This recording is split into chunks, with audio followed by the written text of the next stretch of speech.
그 어떤 목사님이 목회하시는 교회에 한 집사님이 계셨는데, 이 집사님이 어느 날부터 축구를 그렇게 좋아하더래요. 그런데 조기 축구에 들면서 축구에 맛을 들이고 축구에 재미를 붙이더니만 축구에 빠져가지고 어느 날은 보니까 주일날도 오전에 공을 차러 가더래요. 예배를 빼먹고. 그래가지고 안 되겠다. 이 집사님이 괜찮은 사람인데 왜 이렇게 됐지? 하고 생각을 하다가 축구장을 갔답니다. 하루에도 여러 게임을 뛰는 거예요. 가가지고 권면을 해야 되겠다 생각을 하고 집사님 붙잡고 얘기를 한 거예요. 집사님, 아무리 축구가 좋아도 그렇지 주일날 예배를 드려야지. 교회 와서 예배 드리고 가서 축구를 하든가 그래야 되지 않겠습니까? 그랬더니 집사님이 하는 얘기가, 목사님 정말 죄송하게 됐습니다. 그런데 제가 교회에만 앉아있으면, 예배 드리려고 앉아있으면 축구장 생각이 나가지고, 제가 몸은 예배당에 있는데 생각은 축구장에 가가지고 참 힘들었는데, 그런데 제가 축구장에 오니까 몸은 축구장에 있는데 마음은 교회에 가 있는 것 같아서 그래도 마음이라도 예배당 가는 게 좋을 것 같아서 이렇게 했습니다. 그랬다는 거예요. 참 이유들도 가지가지입니다. 여러분, 오늘 이 시간에 모여있는 우리들이 몸만 와 있지 않고 마음도 생각도 영혼도 함께 와서 진짜 예배드리는 이 귀한 시간 되시기를 주님의 이름으로 축복합니다.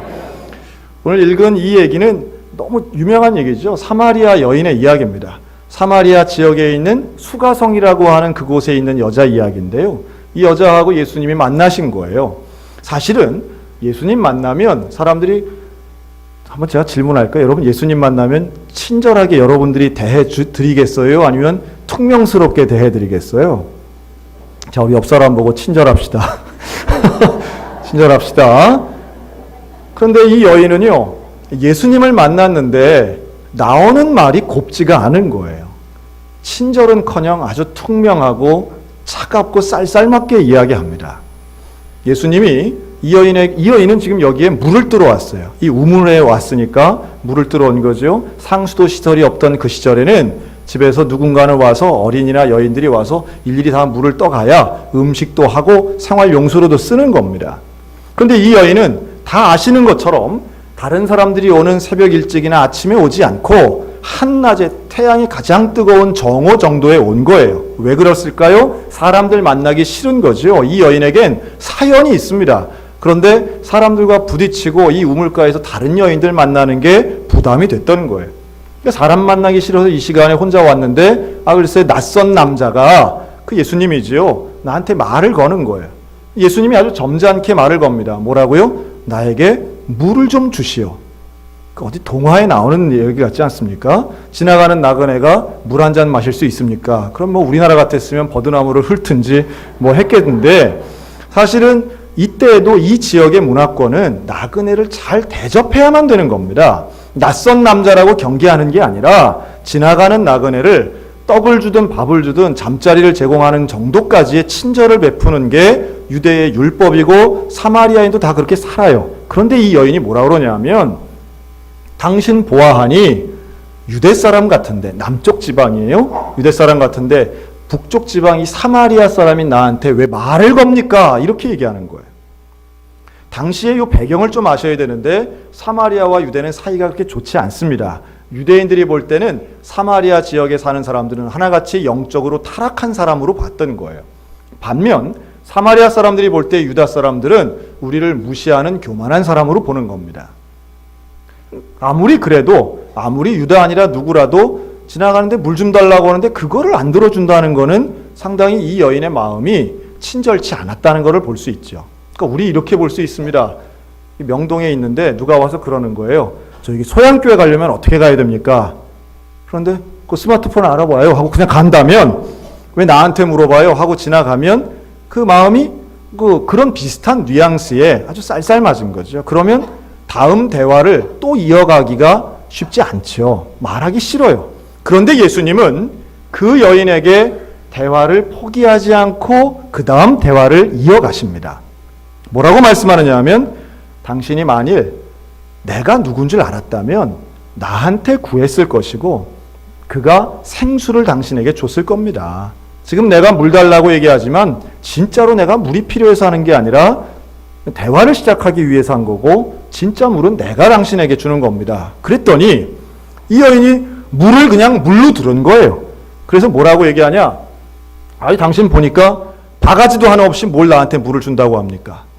지금 이 우물이 이 동네는 하나밖에 없는 야곱의 우물인데 야곱 때부터 파서 깊은 이 우물이 이거 하나밖에 없는데 당신이 무슨 수로 어디 가서 물을 얻어온다고 합니까? 당신이 우리 조상 야곱보다 더 큰 자입니까? 이렇게 질문해요.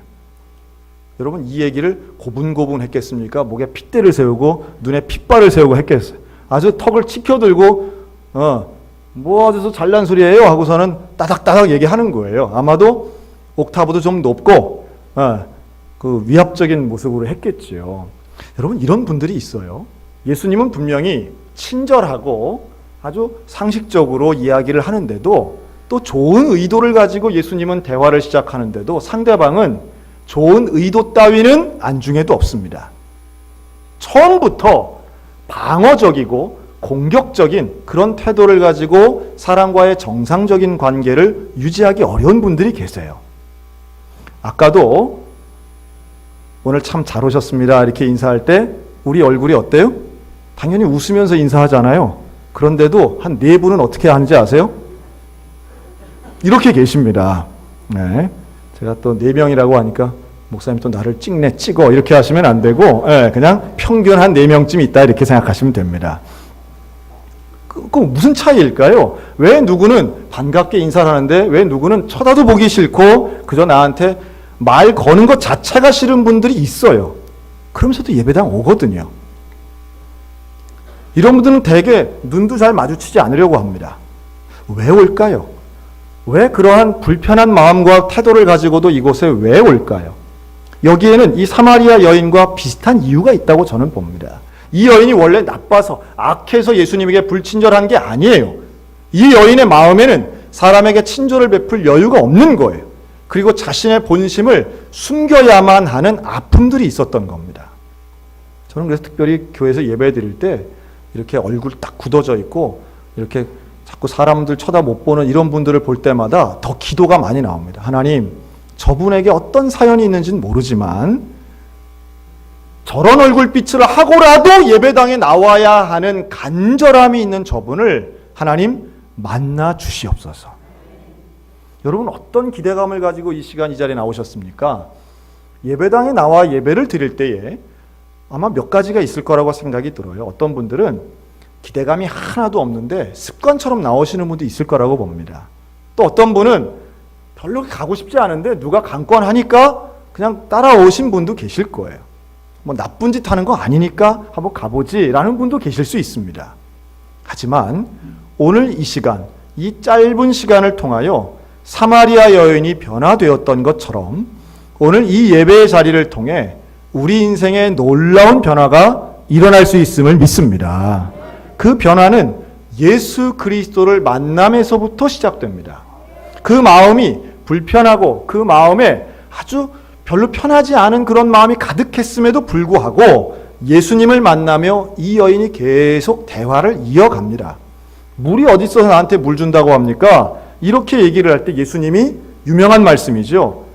이 우물에 있는 물을 마시면 또 목마름이 반복되겠지만 내가 주는 물, 이걸 마시는 사람은 영원히 목마르지 않는다. 내가 주는 물은 그 속에서 영생하도록 솟아나는 샘물이 되리라. 할렐루야. 여러분 예배드리고 하나님 만나면 우리의 인생이 놀랍도록 변하여 형통한 인생이 될 줄로 믿습니다. 자, 이 같은 단어인데도요 들리는 게 달라요. 형통 그러면 아이고 인생이 이제 술술 풀리고 문제가 해결되고 이제 나가서 복권사도 당첨되고 이제 뭐 하면은 다 잘 되겠구나 이런 느낌의 사람이 있는 반면에 진짜 형통의 뜻을 알기 위해선 단계가 몇 개 더 필요합니다. 여러분 이 여인은 끊임없이 나오는 물이 있어요? 무슨 동화 속에나 나오는 뭐 황금알 낳는 거위같이 들리는 거예요. 그런 물을 받기만 하면 내가 다시는 물 들어오는 수고를 안 해도 되겠네요. 아이고 우리 집에 수도가 생기는 것처럼 물이 콸콸 나오겠네요. 이 마음을 가진 거예요. 그래서 예수님에게 그런 물이 있으면 날 좀 주십시오. 그러면 내가 물 길러 다니지 않아도 얼마나 좋아요. 나에게 그런 물을 주세요. 그래요. 그랬더니 예수님이 이 대화에 아주 페이지를 넘기면서 이런 말씀을 합니다. 한번 따라 하실까요? 내 남편을 불러와라. 여러분, 대화가 좀 이상하지 않습니까? 물을 달라고 시작한 대화에서 물을 가지고 영생수, 목마름 이런 얘기를 하시다가 갑자기 뜬금없이 남편의 이야기를 해요. 대화가 무슨 뚝 단절된 것 같이 전혀 다른 이야기를 합니다. 여러분, 이 부분을 보면 예수님이 물 달라고 한 것은 도입이 되고요. 내 남편을 불러오라 라고 하는 이 부분부터가 진짜 예수님이 하고 싶은 말씀을 이제 시작하시는 거예요. 그런데 이 여인이 대답합니다. 무슨 말입니까? 나는 남편이 없습니다. 그랬더니 예수님이 네 말이 옳다.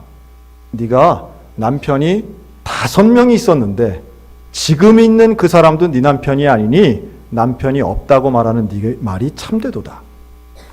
여러분, 남편은 한 5명 정도 있는 게 좋아요? 아니면 1명만도 넘쳐요? 또 뭐 생각을 하시는 것 같아요. 남편이 많을수록 좋다, 이거 말이 안 되잖아요. 사실 우리는 이 사마리아 여인의 얼굴도 모릅니다. 이름도 몰라요. 그런데 이 표현 하나만 가지고도 이 여인이 어떤 길을 걸어왔을까가 짐작이 되는 거예요. 여러분, 남편이 5, 이게 한꺼번에 있었겠어요? 순차적으로 있었겠어요? 여러분, 이 남편 5명하고 다 결혼식 했겠어요? 안 했겠어요? 결혼식은 무슨 결혼식을 해요? 또 눈빛 보니까 야, 웨딩드레스 5번 입었다는 얘기야. 그 좋은 게 하나도 아닌 거예요. 얼마나 아픔이 있고 얼마나 그 가운데 버려짐의 경험을 했겠는가. 이 여인은 사람 때문에 받은 상처가 다른 사람들과는 비교도 안 되는 일들을 겪었을 거예요. 아마도 첫 번째, 두 번째 남자를 겪으면서 내가 다시는 이런 실패하지 말아야지 이런 생각 안 했겠어요? 다시는 내가 이런 아픔을 겪지 말아야지 했는데 3번째, 4번째가 나타날 때에 이 여인은 자기의 인생을 놨을 거예요. 나는 복이 없나 보다. 나는 그냥 이런 인생인가 보다. 단순하게 남자 1명에게서 받은 상처가 아니라 동네 사람들이 이 여인을 어떻게 봤겠어요? 다른 사람들이 이 여인을 어떻게 봤겠어요? 불쌍하게 보는 게 아니에요. 대개 이럴 때는 이 여자 문제 있구만. 그거 아주 심각하구만. 가까이 하면 안 되겠구만. 남자들도 이 여인을 우습게 보고 멸시하고요. 여자들도 역시 마찬가지로 멸시합니다. 누구도 내 마음을 터놓을 대상이 없게 되는 거예요. 인생의 바닥을 치는 겁니다. 누구도 나를 존중해주지 않는 거예요. 누구도 나를 인정해주지 않고 내 마음의 속에 있는 것을 봐주려 하지 않기 때문에 이 여인은 사람들 만나기가 싫은 거죠.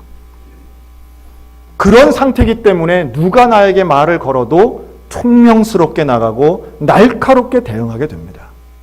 자기 방어 차원이기도 하고 사람을 향해서 더 이상 상처받기 싫은 나름의 모습이라는 거예요. 여러분, 교회 안에도 가정 속에도 그런 분들이 참 많아요. 아픔을 겪었기 때문에 그 아픔과 무관한 사람을 만나서도 날카롭게 대응하는 사람들 참 안타깝지만 많이 있습니다.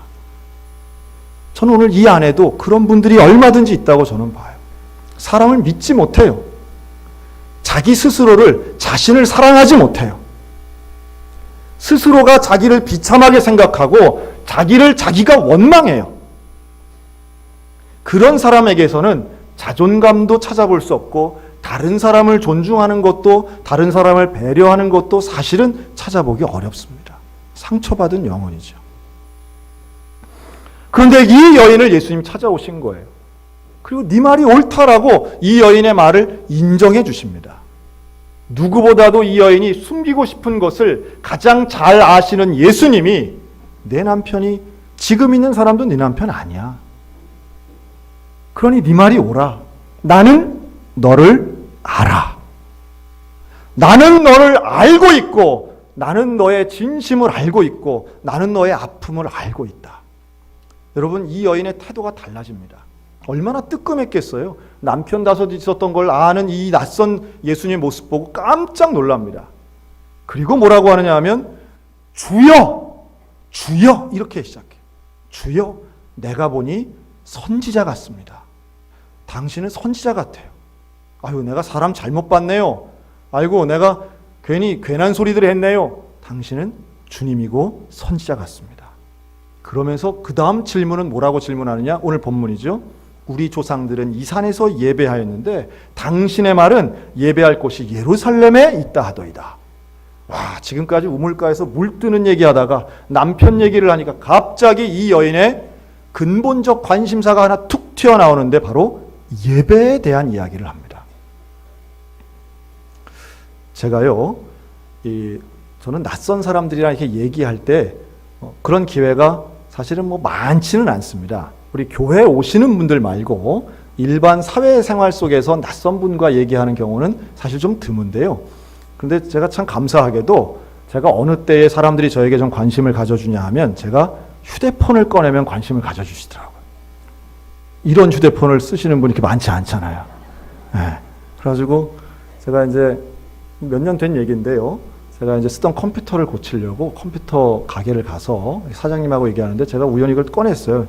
그분은 아주 사무적으로 얘기하다가 갑자기 이제 휴대폰을 보더니 아직도 그런 걸 쓰시는 분이 있냐고 그러더라고요. 아유, 그럼요. 제가 쓰고 있습니다.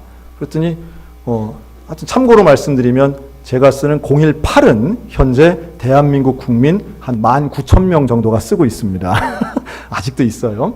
근데 그분은, 그 사장님은 제 휴대폰을 보더니 휴대폰 얘기하다가 갑자기 말이 터진 거예요. 그러더니만 저를 보고 뭐 하시는 분이냐고 물어봐요. 그래서 제가 교회 목사라고 그랬더니 자기가 목사님을 이렇게 가까이서 보는 건 처음인데 하여튼 뭐 용서하고 들으세요. 자긴 잘 모르지만 휴대폰만 봐도 목사님은 진짜 목사님 같다는 거예요. 논리적이지 않습니다. 어떤 근거도 존재하지 않는데 그냥 그분의 이 삶의 철학이 그랬던 것 같아요. 그러면서 뭐라 그러냐면 자기는 휴대폰 번호 자꾸 바꾸는 사람을 안 믿는데요.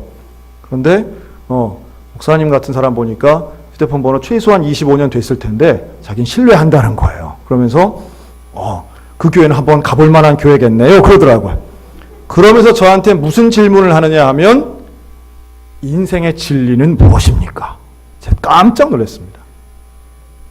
컴퓨터 고치러 갔다가 정말 얼굴에 찌든 얼굴을 하고 있으면서도 사람은 누구에게나 그 마음에 궁금하고 본질적인 질문이 있다는 걸 새롭게 깨달았어요. 진리가 뭐냐는 얘기를 그 전저상가 그 복잡한 그 틈바구니에 제가 들을 줄 몰랐어요. 제가 거기서 전도했습니다. 여러분, 예수 그리스도를 만나면 사실은 우리가 삶에 다양한 문제들이 있습니다. 경제적인 문제가 있고요. 관계의 문제가 있고요. 뭐 어떤 중독에 대한 문제도 있고요. 많은 문제가 있어 사람들은 문제를 해결하고 싶어서 혹은 교회에 나와요. 혹시 교회에 가면 돈 문제, 사람 문제, 내 마음에 불안한 거 이런 게 좀 해결될까 싶어서 나오는 경우가 있습니다. 그건 똑같이 지난주에 말씀드린 것처럼 뭐 절을 가든 산에 가든 계곡을 가든 다 비슷한 이야기들이에요. 그런데 실제로 예수님을 만나면 그것과는 전혀 다른 변화가 일어나는 것을 믿으시기 바랍니다. 예수님을 만나면 그 앞에 있던 여러 가지 문제들과 정말 그 문제를 초월하는 놀라운 변화가 일어난다는 거예요. 이 여인이 그렇습니다. 이 여인에게 문제는 뭐였느냐 하면 물 뜨는 것, 일상의 생활, 사람들과의 관계, 복 없는 나 자신, 참 비참한 나의 생활이 문제였는데 예수님을 만나면서 그에게 있었던 본질적 질문이 나오는 거예요. 예배는 어디서 드려야 됩니까? 예배는 어디서 드려야 됩니까? 우리 사마리아 사람들은 저 그리심산에서 예배 드려야 된다고 하고 당신 같은 유대인들은 예루살렘에서 예배 드려야 된다고 하는데 어디서 예배 드려야 됩니까? 그때 예수님이 하신 말씀은 산에서도 아니고 예루살렘도 아니다. 오직 하나님께서는 예배하는 자를 찾으시는데 그 예배는 신령과 진정으로 드리는 예배다. 여러분, 오늘 이곳에 어떤 이유와 목적을 가지고 오셨든지 간에 신령과 진정으로 예배드려 예수님을 만나는 은혜를 경험하시기를 주님의 이름으로 축원합니다. 나를 사랑하시고 나를 찾아오시는 그분이에요. 하나님은 예배하는 자를 찾으세요. 그런데 우리에게도 예수님이 필요한 거예요. 내가 예수님을 찾으면 내가 전심으로 주를 찾았더니 주께서 나를 만나 주셨더라. 이게 시편의 고백이에요. 나도 예수님을 찾고 예수님도 나를 찾는 그 시간이 바로 예배의 시간인 줄로 믿습니다. 여러분 혹시 자녀가 입학했을 때 입학식 한번 가보셨습니까? 아이들이 많잖아요. 거기서 누구만 잘 보여요? 내 자식만 잘 보이는 거예요. 306 보충대에 와가지고 똑같이 머리 깎고 딱 옷 입혀놔도요. 그거 보면 누구만 보여요? 내 아들만 보여요. 물론 한 8%는 내 아들이 지나가도 못 알아보시는 분들이 있긴 있더라고요. 한 8%. 마음 편하게 사시는 분들이 있긴 한데 대개는 내 자식이 보이는 거예요. 사람이 많아도. 똑같습니다. 우리가 여기 수백 명 앉아 있는 것 같아도 하나님께서는 나만 보고 계세요. 하나님은 나에 대한 관심이 많으세요. 예수님이 이 사마리아 여인을 만난 게 여인의 입장에서는 우연이었겠지만 예수님은 이 여인을 만나기 위해서 사마리아 땅을 일부러 지나가셨다는 거예요. 오늘도 마찬가지입니다. 지금도 나는 습관적으로 해서 이 자리에 나와 앉아 있을지 모르겠지만 그렇게 생각할지는 모르겠지만 우리 하나님은 여러분을 찾고 계십니다. 아무도 모르는 바로 그 이야기를 알고 계시고 그 아픔을 잘 아시는 우리 주님이 내 딸아 내가 너를 정말 기다렸다 사랑한다 내 아들아 내가 너를 찾았다 내가 너를 만나길 원한다. 여러분 그 만남의 감격을 누리는 것이 예배의 기쁨인 줄로 믿습니다. 여러분 이 예배는 그렇기 때문에 우리가 예배자로 살아야 되고 항상 예수님과 함께 해야 되고 하나님과 함께하는 그곳이 우리의 예배의 자리인 거예요. 그래서 가정에서도 우리는 예배자 되어야 합니다. 직장에서도 예배자 되어야 합니다. 우리는 길거리를 걸어갈 때도 예배자가 되어야 한다는 말씀이에요. 아무도 없는 그 순간에도 우리는 예배자가 되어야 돼요. 얼마 전에 한 대학 교수님이 쓴 칼럼을 봤는데요. 우리 한국 사람의 심성을 좀 잘 이렇게 파악한 걸 봤어요. 뭐냐 하니까 우리 한국 사람이 약한 게 있답니다. 뭐에 약하냐 하면 공짜에 좀 약하답니다. 공짜에 약해서 이 공공기물을 잘 이렇게 세심하게 안 쓴대요. 예를 들면 공공 화장실에 있는 휴지 이거 잘 가져가신다는 거예요. 또 이렇게 무슨 마트나 이런 데 쓰라고 둔 연필 이런 거를 많이 가져가신대요. 그쯤 되면은 야 이거 한국 사람 비하하는 거 아니야? 라고 하는데 반면 뭐에는 강하냐 하면 절대로 도둑질은 또 안 한다는 거예요. 우리 한국 사람이 도둑질에 대한 수준은 거의 안 하는 수준이고요. 전 세계랑 비교하면 다른 나라랑 비교하면 근데 공짜에 대해서는 그렇게 많이 가져간다는 거예요. 아니 그거랑 도둑질이랑 뭐가 다릅니까? 이런 분들도 물론 계시겠지만 공짜는 누구를 쓰라고 갖다 놓은 거예요? 나 쓰라고 갖다 놓은 거예요. 사실은 다만 쓰고 거기다 놔야 되는데 나 쓰라고 갖다 놓은 거니까 내가 집에 가서도 써야지 이런 거고요. 그 대신 남의 거에는 잘 손을 안 댄다는 거예요. 우리 대한민국 사람이. 그래서 이것을 소위 말해 요새 스타트업 하시는 분들이 그런 걸 연구를 많이 하시더라고요. 그래서 왜 전철역에다 두는 우산 이런 것도 사실은 그냥 꽂아두면 다 가져가는데 거기다 카메라 놓고 그리고 내가 가져갑니다 하는 걸 한 단계만 놓으면 회수율이 훨씬 좋고 아주 필요한 사람들만 가져간다. 제가 그걸 잘 보면서 그렇구나. 우리가 언제 약할까 보니까 사람들이 나를 모를 때 약하구나. 또 내가 혼자 있을 때가 참 약하구나 하는 생각을 합니다.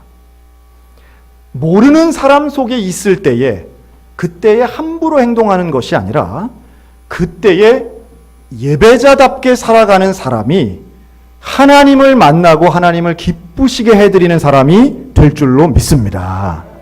내가 기독교인인지 모르는 직장에서 기독교인답게 살아가는 그 사람이 하나님이 인정하시는 거룩한 예배자가 되리라고 믿습니다.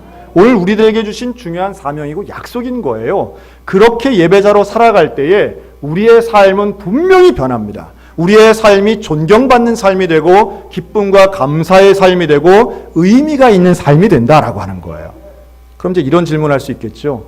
아유, 그럼 목사님 꼭 우리가 예배당에 모여서 예배 드려야 됩니까? 그냥 있는 곳에서 예배 드리면 안 됩니까? 여러분, 예배는 시간과 장소가 꼭 제일 중요하진 않습니다. 어디에 있든지 언제든지 예배 드릴 수 있습니다. 하지만 일주일에 1시간 이곳에 모여서 예배 드리는 것을 온전히 하지 못하는 사람이 일상의 나머지 시간, 나머지 장소에서 온전한 예배자로 산다는 것은 이미 논리적으로 맞지 않는다. 이렇게 말씀드리고 싶어요. 이런 예를 한번 들어드리는데, 여러분, 공부는, 책은 차 타고 가면서 책 읽을 수 있어요, 없어요? 있어요. 밥 먹으면서도 책을 볼 수 있습니다. 언제나 책은 볼 수 있고 공부할 수 있어요. 그런데 만약에 딴 데선 다 열심히 책 보는 그 학생이 학교 가서 하루 종일 퍼져 잔다. 좀 이상하지 않습니까? 진짜로 해야 할 그곳을 빼놓고 나머지를 가지고만 이야기한다면 그것은 하나님과의 온전한 약속을 이루어 드릴 수 없는 겁니다. 우리에게는 예배당에 모여서 함께 예배드리는 이 에클레시아의 예배가 소중하고요. 이 예배에서 힘을 얻고 하나님의 말씀을 배우고 하나님과 함께한 그 감격을 가지고 세상에서도 예배자로 살아가야 될 사람들인 줄로 믿습니다. 이 사마리아 여인이 그 예수님 만난 거예요. 그리고 만나고 어떻게 변했느냐? 28절에 보면 이 여자가 물동이를 버려두고 동네로 들어가서 사람들을 만납니다. 그리고 사람들을 만나서 내가 그리스도를 만났다. 내가 그리스도를 만났다고 증거하고 전도합니다. 물동이를 어떻게 했다고요? 버려두고. 지금까지는 물 들어오는 게 제일 중요했는데, 지금까지는 사람과 부딪히지 않고 물 뜨는 게 중요했는데, 이제는 예수님을 만났더니 그거는 내게 문제가 아닌 거예요. 그건 내게 그렇게 중요한 게 아닌 거예요. 앞으로도 물은 뜨긴 뜨겠지만 그게 제일 중요하고 내 신경 쓰이는 게 아니라 예수님을 만났더니 내 인생에 무엇이 어떤 것이 중요한지 사명을 발견하고 내 삶의 태도가 변했다라고 하는 사실입니다. 예배자에게는 삶의 놀라운 능력과 감격이 있는 줄로 믿습니다. 예수님을 만나는 순간 문제는 그대로 있을지 모르지만 문제보다 더 크신 하나님을 발견할 때에 우리는 그 하나님을 의지하며 살아갈 수 있습니다. 예배가 중심이 되지 않으면 일상생활에서 불평이 나오지만 예배가 중심이 되는 순간 우리의 삶에서는 감사가 내 입과 마음을 통해서 드러나게 되고, 그 전까지는 불편했던 사람들의 관계가 그때부터 풀리는 거예요. 피했던 사람들을 찾아가서 만나는 거예요. 이 놀라운 삶의 변화가 여기 있는 우리 모두 가운데 일어나시기를 주님의 이름으로 축복합니다. 하나님이 우리에게 약속하시는 게 있어요. 주님은 우리의 한 풀어주시는 분이 아니에요. 우리는 문제가 해결돼야 예수를 믿을 것 같지 않습니까? 이 여인의 앞에 있던 신랑 그 남편 5명이 다 벌 받는 게 아니에요. 지금 있는 남편이 뭐 없어지는 것도 아니에요. 그런데 이 여인은 더 이상 남편의 문제가 더 나를 괴롭히거나 속박하는 문제가 아니라고 하는 것을 드러내는 거예요. 그래서 예수를 믿으면 간증이 나오는 줄로 믿습니다. 그 이전에는 숨기고 싶었던 상처, 정말 은밀했던 죄악, 남들 앞에선 그것 때문에 후회하고 아파하고 드러내지 못했던 것을 예수를 만나면 그것이 고백되어지고 그것이 오히려 내가 예수를 만나는 통로가 되었습니다라고 하는 당당함으로 변화되더라는 거예요. 왜요? 예수님께서 나를 사랑하시기 때문입니다. 나의 사정이 아니라 나 자체를 사랑하시고 나를 만나기 원하시기 때문입니다. 이제는 내 마음대로 사는 거 끝내야 됩니다. 이제는 나의 인생의 주인이신 예수 그리스도를 만나는 참된 예배자가 돼야 됩니다. 이 예배는 전적으로 하나님을 위한 것입니다. 하나님을 만날 때에 찾고 찾으시는 진정한 예배자가 되는 것이고, 하나님을 만나는 우리는 일상의 삶 가운데에도 승리하는 삶, 변화된 삶을 살 수 있다는 믿음 가지고 오늘도 온전하고 거룩한 예배자의 삶을 사는 우리 서양교회 모든 성도들 되시기를 주님의 이름으로 축원합니다.